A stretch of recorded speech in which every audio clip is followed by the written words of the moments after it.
انفينكس هوت 50 5G أحدث هاتف اقتصادي من انفينكس. يلا بينا نبدأ الفيديو. مرحبا بكم في حلقة جديدة من قناة موبايل تك. معكم أحمد، والنهاردة معانا واحد من أحدث موبايلات شركة انفينكس، وهو انفينكس هوت 50. ولو بتدور على موبايل قوي بأداء ممتاز وسعر اقتصادي فأنت في المكان الصح. هنشرح كل حاجة عن الموبايل ده، من التصميم للشاشة، الأداء والكاميرات، بالإضافة للمميزات وعيوب الموبايل.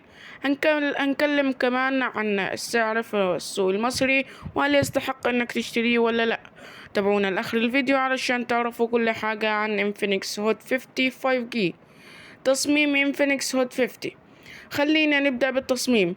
انفينكس هوت 50 بيجي بتصميم عصري مع خامات من البلاستيك المتين، وده اللي بيدي متانة خفيفة تساعدك في الاستخدام اليومي. الموبايل وزنه 188 جرام، مش خفيف قوي لكنه مش تقيل برضه، فهتحس براحة في ايدك سواء كنت بتستخدمه لفترات طويلة او لا. الجهاز كمان مقاوم لطرطشة الماء والغبار بشهادة IP54، يعني لو حصلت طرطشة بسيطة مش هتقلق على الموبايل. الشاشة. نيجي للشاشة. الموبايل بشاشة بحجم 6.7 بوصة من نوع IPS LCD، ودقتها HD+، واللي تعتبر كافية في الفئة السعرية دي. الشاشة بتدعم معدل تحديث 120 هرتز، وده اللي هيدي تجربة تصفح سلسة وسريعة جدا سواء كنت بتتفرج على فيديوهات أو بتلعب ألعاب. صحيح إنها مش بدقة فول اتش دي بلس، لكن لو بتدور على شاشة بسلاسة في الاستخدام اليومي دي هتكون مناسبة جدا ليك. الأداء هنا مميز جدا. الموبايل مزود بمعالج ميديا تك دايمنستي 6300 بتكنولوجيا تصنيع 6 نانومتر. المعالج ده بيقدم أداء قوي جدا مقارنة بسعره، وهتشوف ده في التنقل بين التطبيقات والألعاب الخفيفة، وكمان تجربة الاستخدام اليومية. الجهاز بيجي بخيارات من الرامات 4 أو 6 جيجا بايت، مع ذاكرة تخزين داخليات 64 أو 128 جيجا بايت من نوع UFS 2.2، وده هيدي سرعة في فتح التطبيقات ونقل البيانات. ده معناه إنك مش هتحس بأي بطء أثناء الاستخدام، والجهاز هيقدم لك تجربة سلسة سواء في التصفح والسوشيال ميديا أو الألعاب. الكاميرات دايما نقطة بتهتم بيها معظم الناس، وانفينكس هوت 50 مش هيخذلك. الموبايل بيجي بكاميرا خلفية مزدوجة رئيسية بدقة 48 ميجا بكسل، ودي هتديك صور واضحة جدا وتفاصيل ممتازة في الإضاءة الجيدة. الكاميرا دي بتستخدم مستشعر سوني IMX 582، وده مستشعر محترم جدا في الفئة دي.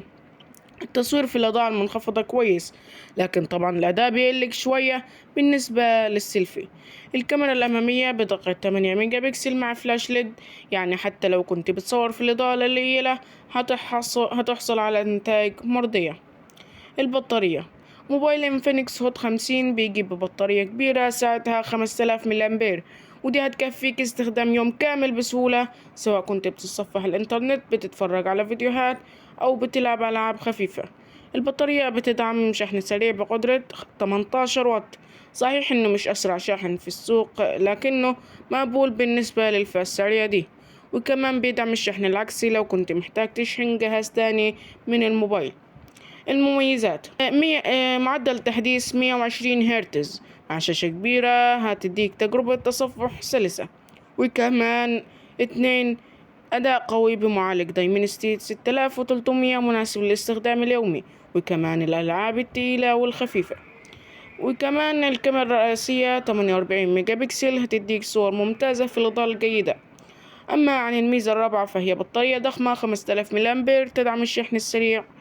وكمان العيوب هي HD بلس مش فول HD بلس، إن الشاشة HD بلس مش فول HD بلس. الشحن السريع محدود بقدرة 18 واط، مش الأعلى في الفئة دي. والأداء في الألعاب التقيلة مش الأفضل لكنه مقبول بالنسبة للفئة السريع. السعر. في مصر السعر الحالي للموبايل في حدود 5000 جنيه، وده السعر المتوقع للنسخة 128 جيجا بايت مع 6 جيجا رام. الموبايل ما نزلش في مصر، لكن السعر ده هو المتوقع ليه، وبالدولار السعر بيتراوح بين 120 دولار و130 دولار. في النهاية، انفينكس هوت 50 بيقدم تجربة قوية جدا بالنسبة لسعره، لو كنت بتدور على الموبايل ببطارية كبيرة وشاشة سلسة وكاميرا رئيسية كويسة، ده ممكن يكون اختيار مناسب ليك. شاركوني رأيكم في التعليقات، لو هل شايفين ان انفينكس هوت 50 يستحق الشراء ولا لا. لو عندكم اي اسئلة سيبوها لي في الكومنتات وانا هرد عليكم. شكرا لكم واشوفكم في الفيديو الجاي. سلام.